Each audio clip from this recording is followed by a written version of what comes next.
আসসালামু আলাইকুম। ছোট্ট বন্ধুরা, তোমরা কি জানো পরিবেশ কি?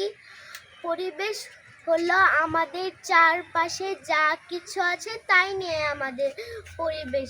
যেমন মাটি, পানি, গাছপালা, আলো বাতাস, ঘর বাড়ি, স্কুল কলেজ, হাসপাতাল, এগুলোই হলো আমাদের পরিবেশের উপাদান।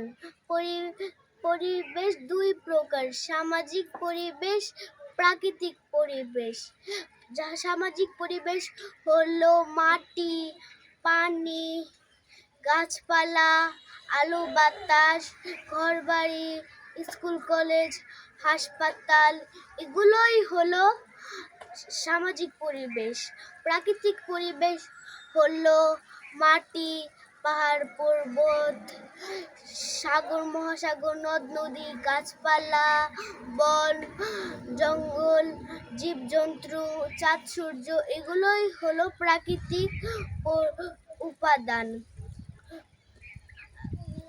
প্রাকৃতিক আল্লাহ বানাতে পারে, প্রাকৃতিক মানুষ বানাতে পারে না। ধন্যবাদ।